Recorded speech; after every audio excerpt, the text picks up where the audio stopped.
Assalamualaikum warahmatullahi wabarakatuh. Pada kesempatan kali ini saya akan membahas analisis sukses dan kegagalan dua perusahaan global, yaitu Jollibee Foods Corporation dan juga Krispy Kreme Donuts. Pembahasan ini mencakup profil singkat perusahaan, faktor kegagalan, faktor kesuksesan, dan juga rekomendasi strategi perusahaan global. Jollibee didirikan pada tahun 1978 oleh Tony Tan Chak Tiong, bermula dari kedai es krim yang berkembang menjadi fast food terbesar di Filipina. Jollibee terkenal karena adaptasi rasa lokal seperti Chicken Joy, Jolly Spaghetti, serta strategi ekspansi global diaspora Filipina. Saat ini Jollibee mengoperasikan 1.716 gerai dan menargetkan penambahan 700 hingga 800 gerai sepanjang tahun 2025. Selain itu, Jollibee terus memperkuat ekspansi globalnya melalui akuisisi berbagai merek internasional seperti Coffee Bean & Tea Leaf dan Smash Burger yang membantu perusahaan mempertahankan posisinya sebagai pesaing kuat bagi raksasa global seperti McDonald's di pasar domestik maupun internasional. Kesuksesan Jollibee terutama berasal dari kemampuannya menyesuaikan rasa dengan selera lokal. Menu seperti Chicken Joy dan Jolly Spaghetti dibuat mengikuti preferensi konsumen Asia sehingga terasa lebih familiar dibandingkan dengan fast food barat.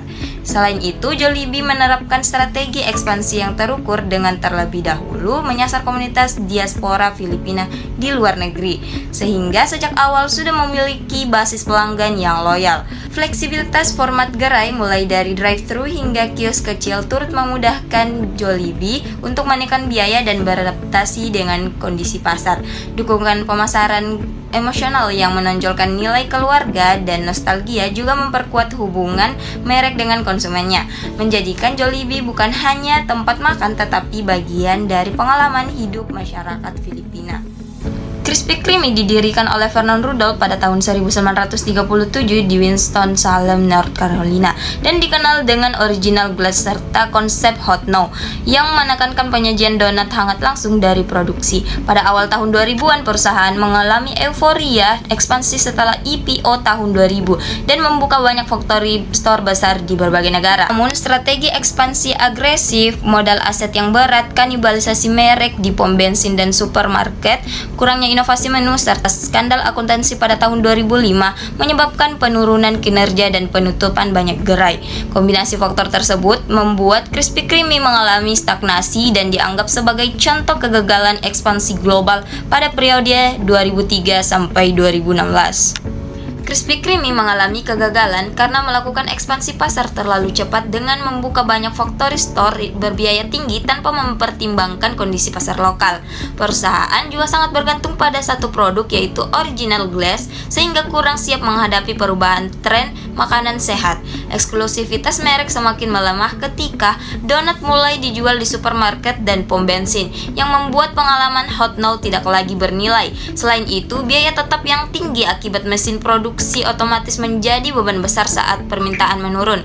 Krispy Kreme juga gagal menyesuaikan rasa, ukuran, dan preferensi konsumen di berbagai negara, sehingga ekspansinya tidak dapat bertahan lama.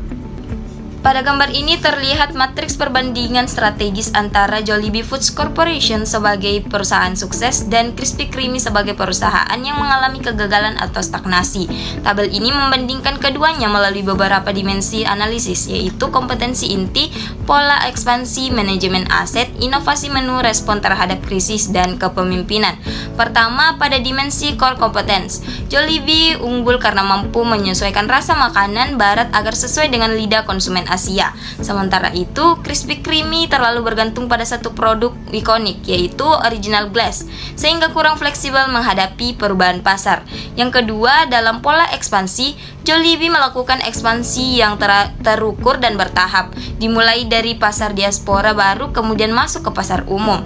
Berbeda dengan Krispy Kreme yang melakukan ekspansi secara agresif dengan membuka banyak gerai dalam waktu singkat, yang pada akhirnya menimbulkan beban besar bagi perusahaan. Ketiga, aspek manajemen aset. Jollibee menggunakan model aset yang fleksibel seperti kios, food court, dan drive-thru sehingga biaya lebih efisien. Sebaliknya, Krispy Kreme menggunakan model factory store yang sangat mahal sehingga biaya operasionalnya menjadi lebih berat ketika penjualan menurun. Keempat, dalam hal inovasi menu, Jollibee terus menghadirkan produk baru seperti tuna pai dan halo-halo.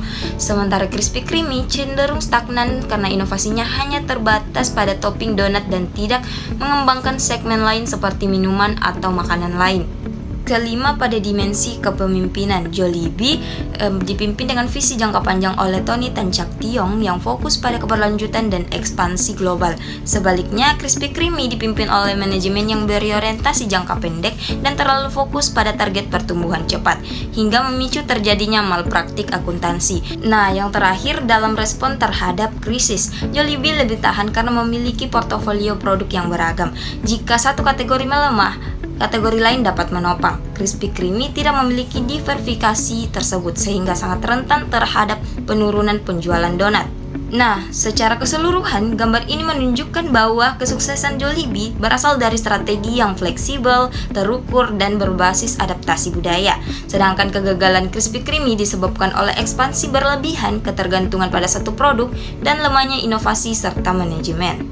Nah, adapun rekomendasi strategi untuk perusahaan global, yaitu perusahaan perlu menerapkan strategi masuk pasar yang memperhatikan budaya lokal, termasuk menyesuaikan menu, porsi, dan layanan agar sesuai dengan preferensi konsumen di setiap negara.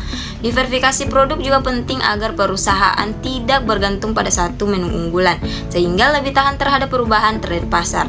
Ekspansi sebaiknya dilakukan secara bertahap dengan memulai dari pasar diaspora atau ceruk tertentu untuk meminimalkan risiko dan membangun basis pelanggan yang stabil. Selain itu, perusahaan harus juga menjaga kekuatan mereknya dengan menghindari distribusi yang berlebihan, karena hal tersebut dapat menurunkan kesan eksklusivitasnya. Terakhir, penguatan rantai pasok menjadi kunci keberhasilan, terutama dengan memusatkan produksi komponen inti agar kualitas tetap konsisten di seluruh lokasi operasi.